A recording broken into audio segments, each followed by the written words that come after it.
diapositiva, chicos?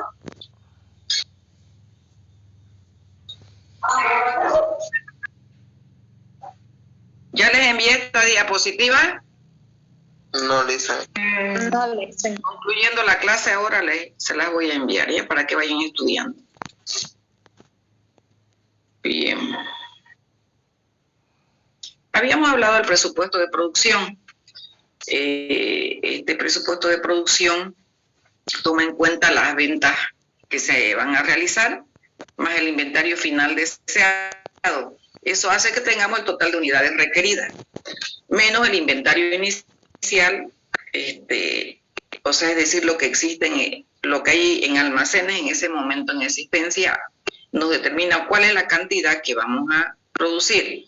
Suponiendo de que, voy a dar un ejemplo, las ventas presupuestadas son 10, el inventario final que deseamos 2, igual a 12, menos lo que ya existiera, digamos 3, igual 9 unidades a producir, porque ya completamos con las que ya están, digamos, en almacenes, ¿no? Este presupuesto de producción, obviamente de que se debe elaborar antes de que concluya el ejercicio en operación. Es necesario estimar primero el inventario inicial, o sea, estimar el inventario inicial para el periodo presupuestario con base a la tendencia observada en la fecha. Les explico. Si nosotros estamos ahora elaborando el presupuesto y todavía la campaña vigente no ha concluido, es decir, la producción y las ventas que nosotros tenemos no han concluido todavía. Digamos, si teníamos 10.000 unidades para vender y estamos en pleno proceso de ventas, pero también estamos en pleno proceso de hacer el presupuesto de producción para la próxima campaña, lo que se tiene que hacer es más o menos estimar cuál va a ser el inventario que va a quedar y que va a ser el inventario inicial. Es decir, si eran 10.000 unidades, digamos que se estime que se va a vender 9.800, ¿no? Y más o menos estimamos que va a haber un inventario inicial para la próxima campaña de 200 unidades. Es decir, no vamos a esperar a que termine el periodo. Si ya estamos presupuestando para el próximo, lo que hacemos es estimar lo que va a quedar, lo que no se va a vender, digamos, ¿ya? Este presupuesto hace referencia a la cantidad que se debe producir para cubrir las ventas, ¿no es cierto? Y dejando un margen de stock, que justamente es el inventario final deseado, que es el que tiene como política, digamos, la empresa, ¿no es cierto? El costo de producción hace referencia a los costos de la materia prima, mano de obra, costos indirectos y los otros costos de fabricación indispensables que son para producir el producto.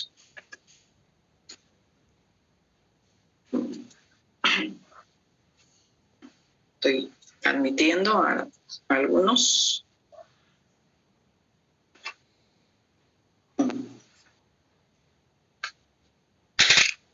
Al calcular obviamente la cantidad que se va a producir, se debe tomar en cuenta estos pasos. 1. Hay que definir las políticas de niveles de inventario. Es decir, el inventario final deseado, ¿es cierto? Y ya el que hubiéramos, digamos, establecido como un inventario inicial en plena campaña. Se debe determinar la cantidad total del producto que se debe fabricar en base a estos datos, y una vez se tenga la cantidad que se va a producir, se debe distribuir la producción en periodos intermedios. Vamos a decir que la producción es 10.000 unidades, entonces decimos en enero, por decir así, ¿no?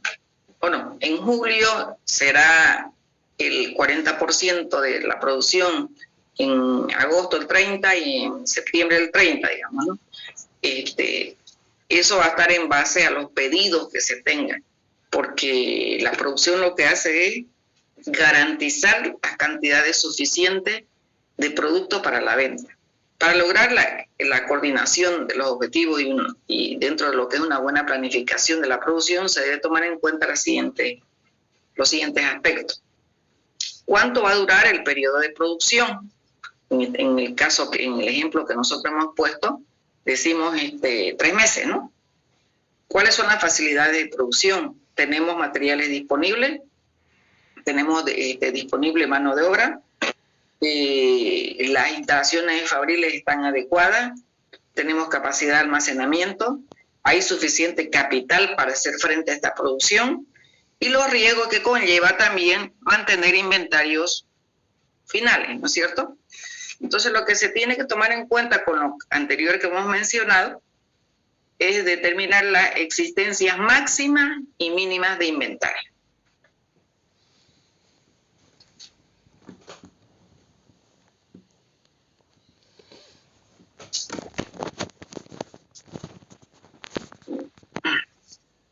Muero de hambre, chicos, pero no puedo comer nada. Hasta 1 hora.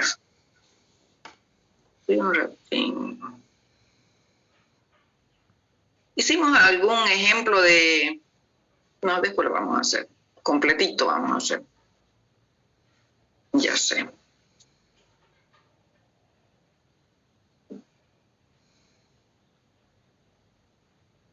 Ya. Determinación del inventario deseado o inventario final. Ya.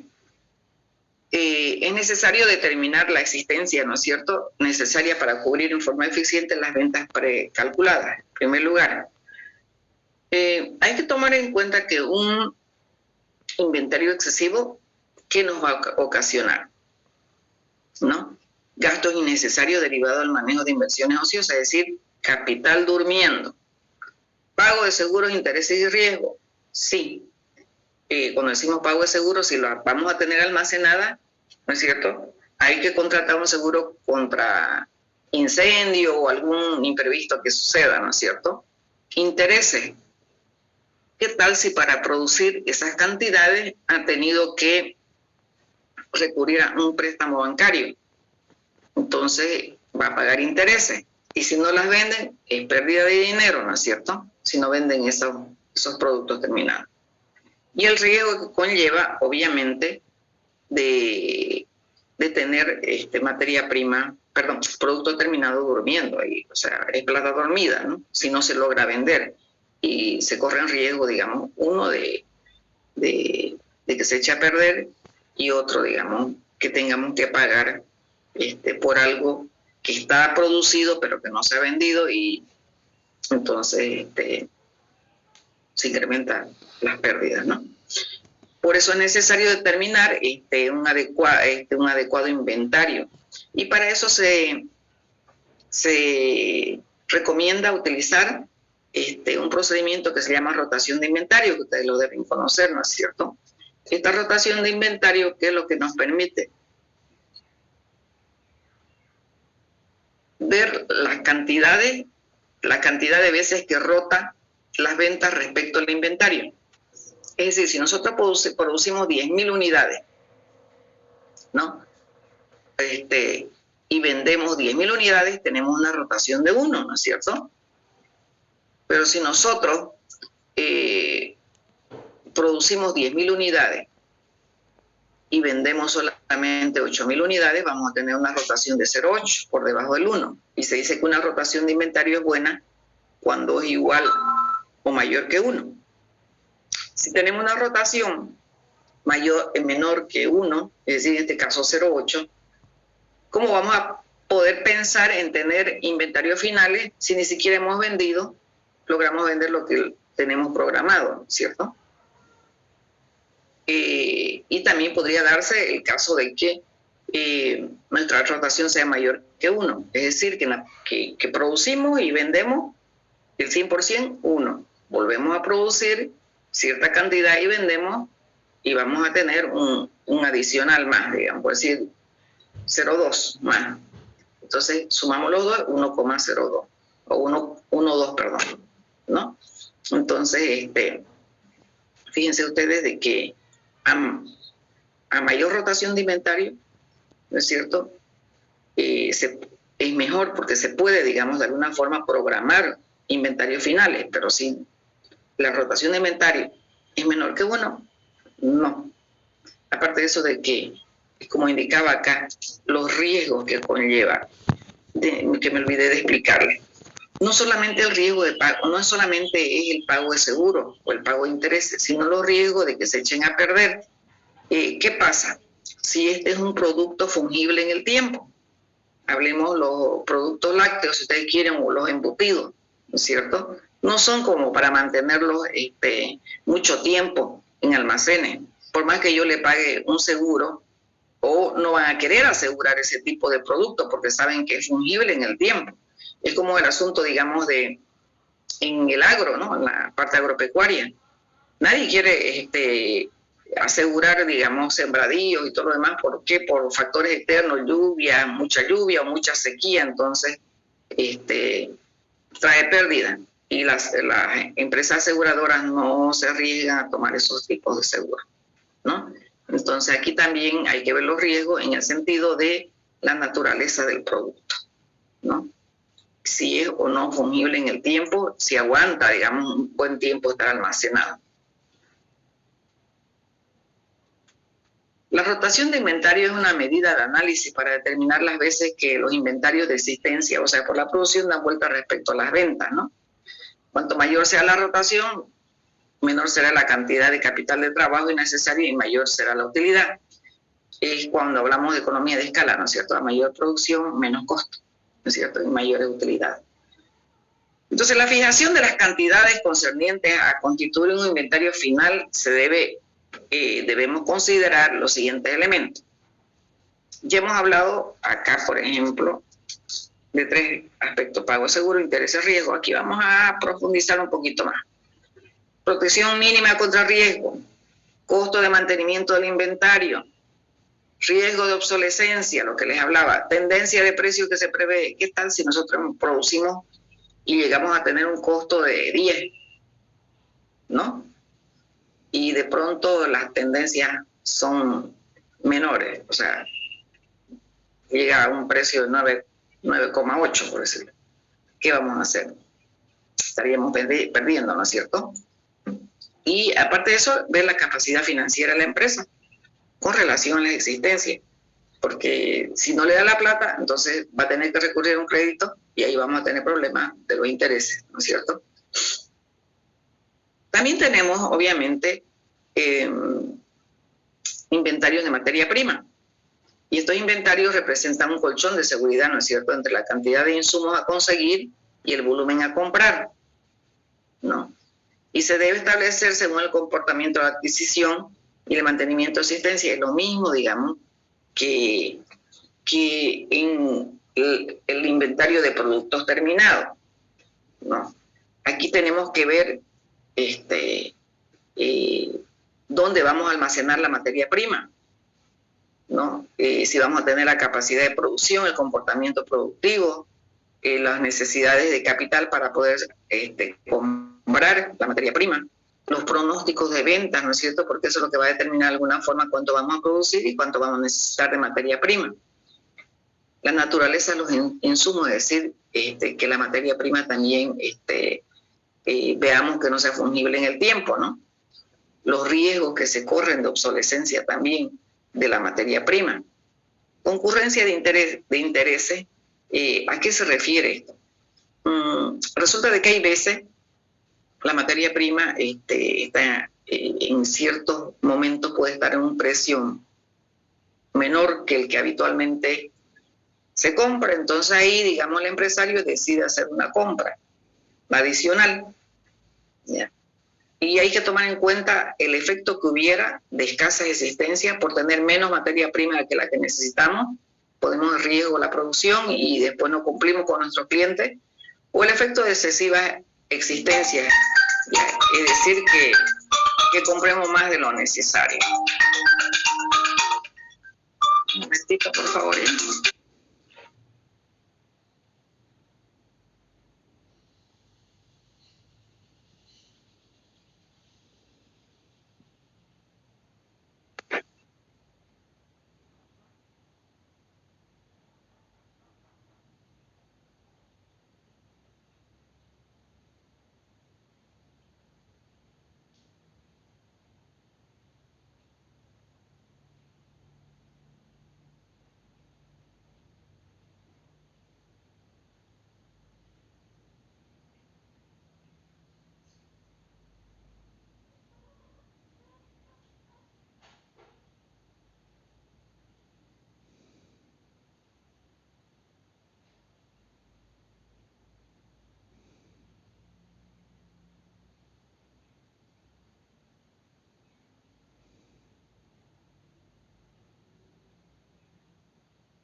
el efecto de escasa existencia, es decir, que no logremos tener las cantidades suficientes de materia prima para producir las cantidades que ya nos hemos comprometido a vender. Y efecto de existencia excesiva, es decir, comprar más de lo necesario y que no logremos, digamos, ocuparlas y tengamos problemas, digamos.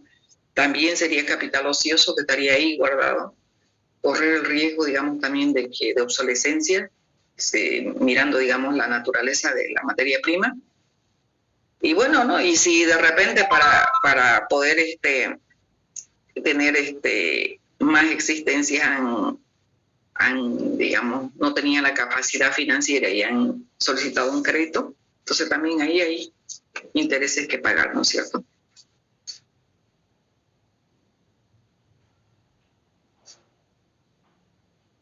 Es una tarea principal y muy delicada esto de la fijación de precios por la venta de los productos fabricados, ¿no es cierto? Entonces, elegir un precio de un artículo marca dos límites. Uno inferior al que como empresa o como industria nosotros vamos a tratar de alejarnos, ¿no es cierto?, que es determinado por los costos del producto.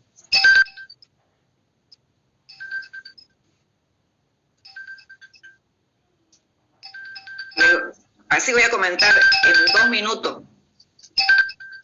Mi hijo anda a 100 por hora y no sabe ni dónde deja su celular, y ahora desde una computadora está haciendo sonar su celular y no sabe que está aquí.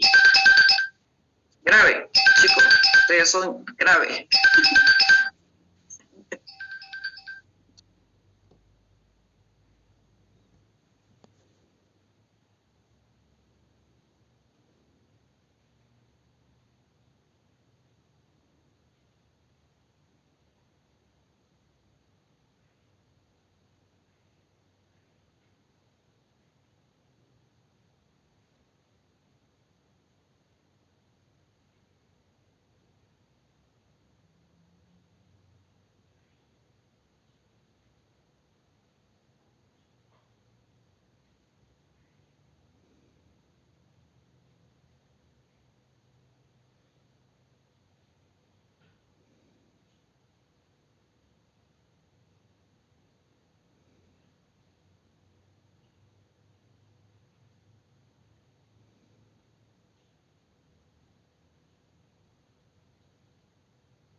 Ya. Yo creo que ya se le volvió el alma al cuerpo. Entonces estamos hablando, un precio inferior al que trataremos de alejarnos, ¿no es cierto? Como empresa nosotros que quisiéramos que sea un precio mayor, ¿no? Entonces, cuando vemos digamos,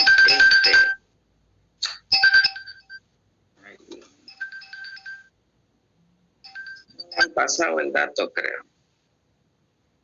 Bueno. Entonces, cuando me desconcentran estas cosas, me desconcentran. Cuando el precio está inferior, la empresa se aleja pues de ese precio. No quiere, obviamente, quiere vender su precio mayor, ¿no es cierto? Entonces, la elección está en que tratemos de acercarnos más al precio mayor que al precio elevado de la competencia, ¿no? O sea, ustedes saben de que una industria puede haber 3 empresas, ¿no? Y entre una de ellas, ella es la que marca, digamos, el mayor precio. Será porque, bueno, su producto es de mayor calidad, sus costos son más altos, ¿no es cierto? Entonces también nosotros como empresa tratamos de acercarnos al mayor precio y alejarnos del menor precio. Otro aspecto que se tiene que tomar en cuenta al estimar el precio comercial, el más adecuado para nuestro producto, se debe considerar un límite entre las cuales, digamos, puede situarse el precio del producto. Habría que analizar también cuál sería el efecto que produciría un aumento de precio en el producto. Ustedes saben muy bien que un empresario lo único que puede controlar son sus costos. Entonces, para ellos se hace una serie de visitas a posibles clientes. Estamos hablando de clientes potenciales, ¿no es cierto?, de una industria, para ver los límites en los que ellos se encuentran y se encuentran dispuestos a pagar. Es decir, un precio mínimo al que no, si nosotros tomamos en cuenta desde el punto de vista de la empresa, el precio mínimo al que no estaríamos dispuestos a vender, ¿no? Y el precio máximo por el cual no estarían dispuestos a comprar. O sea, vemos desde el punto de vista nuestro cuál sería el precio mínimo al que no estaríamos dispuestos a vender. Y por parte de nuestros clientes, cuál sería el precio máximo que no estarían dispuestos ellos a comprar. Entonces, dentro de lo que es la teoría de los precios, ustedes han de haber visto esto, ¿no? Lo menciono porque es importante dentro de lo que vamos a determinar un precio. Nosotros, al final, cuando hagamos el ejercicio, vamos a determinar los costos y después el precio. Aquí tenemos algunos métodos para determinar el precio en base a los costos incurridos, es decir, costo de producción, más costo de distribución, más la utilidad esperada, precio, digamos, ¿no? Bueno, obviamente que aquí debería incorporarse los impuestos, ¿no? Ignora el comportamiento del mercado, es decir, no le interesa cómo están los precios por allá en este método de precios de costos incurridos, no, sino directamente él mira sus costos, ¿no? Y no lo de la competencia, lo que está ofertando la competencia y lo que, digamos, también está demandando el cliente, ¿no? Y ignora los efectos de inflación. O sea, esto de base de costo incurrido directamente hace un cálculo directo. No mira los comportamientos ni del mercado, ni de la oferta, ni de la demanda, ni los efectos de la inflación. En base al costo de producción, lo mismo, ¿no? Que el anterior, y en base al rendimiento sobre inversión, una inversión económica, obviamente, ¿qué es lo que hace? Es una persona o un grupo de personas que hace el sacrificio económico, ¿no es cierto?, con el objetivo de generar utilidades, ¿no es cierto?, una rentabilidad. Y es más o menos que el costo de su capital invertido, ¿no es cierto? Entonces, el rendimiento es un índice clave de la eficiencia con la que opera la empresa. Ustedes van a ver en el práctico que vamos a hacer, ahí directamente el empresario determina cuál es el rendimiento que espera de esa producción. Cuando hablamos de los presupuestos de los materiales de materia prima, ¿qué es lo que pretende hacer? Mostrar las unidades de materia prima que vamos a necesitar para producir los volúmenes indicados en la producción para las ventas correspondientes. Para ello tenemos que identificar dos tipos de materia prima, una materia prima principal y otra materia prima secundaria. La materia prima principal son considerados básicos porque son aquellos que intervienen en la producción del producto en mayor proporción, digamos, ¿no? Y se deben presupuestar individualmente. Y tenemos los materiales secundarios que son de poco valor y pueden, digamos, ser presupuestados en conjunto. Como son varios, se puede presupuestar en uno, sumarlo y tener un solo costo, digamos, de esta materia prima, ¿no? Ejemplo, si tenemos, vamos a producir un calzado, el material principal sería el cuero, si es que fuera de cuero, ¿no? Cuero y las plantillas. Y los materiales secundarios serían el hilo, los ojitos y las trenzas. Si ustedes se dan, el pegamento. Si ustedes se dan cuenta, son de menor costo y por lo tanto pueden ser presupuestados en conjunto. Para ello se debe fijar un inventario razonable, hemos dicho, ¿no?, de los materiales para evitar que por escasa existencia interrumpamos la fabricación o por acumulación excesiva de existencia corramos ciertos riesgos, ¿no? Una vez nosotros determinamos la cantidad de materia prima que que necesitamos, luego presupuestamos la compra de materia prima. No es lo mismo decir cuando nosotros determinamos la cantidad de materia prima, decimos voy a necesitar 5.000 unidades digamos, ¿no? Y inmediatamente digo, voy a comprar 5.000, no es así. Previo a determinar la cantidad que se va a comprar, hay que mirar igual los inventarios finales y los inventarios iniciales. Igual que en la producción, ¿ya? Entonces, obviamente que esto deriva íntimamente en lo ligado a la producción, ¿no es cierto? Y los inventarios y sus principales objetivos son, primero, el presupuesto de compra de materia prima tiene como objetivo garantizar el abastecimiento de materia prima oportuna, ¿no es cierto?, para la producción y obtener los precios más adecuados de adquisición, ¿no?, donde se pueda aprovechar al máximo los descuentos por pronto pago, las bonificaciones, los descuentos, las rebajas sobre compra, ¿no? Hay que evitar en lo posible la sobreinversión de inventario. Mucho más en esta época, si queremos llevarlo a la temporalidad de hoy. El presupuesto de compra de materia prima comprende las unidades que debemos comprar, ¿no es cierto?, y considerar las fechas de entrega requeridas. ¿Qué quiere decir esto y las fechas de entrega requeridas? Que nosotros, cuando vamos a determinar la compra de materia prima, tenemos que prever, ¿no es cierto?, que cuando nosotros compremos, tengamos a la fecha estimada o establecida de que nos vayan a remitir la materia prima, porque de lo contrario tendríamos problemas. Por eso dice, ¿no?, tanto como el valor presupuestario de cada materia prima y las fechas de entrega requeridas. Mucho más cuando esta materia prima es importada. ¿Ya? Si la materia prima es importada, hay que estimar los tiempos entre el pedido de la materia prima y la llegada de la materia prima. Así no vamos a tener problemas de contar con la materia prima suficiente para producir las cantidades de producto para las ventas comprometidas. Lo importante del presupuesto de compra de materia prima es que nos sirve para determinar el stock de materia prima para un periodo determinado de producción, ¿no es cierto?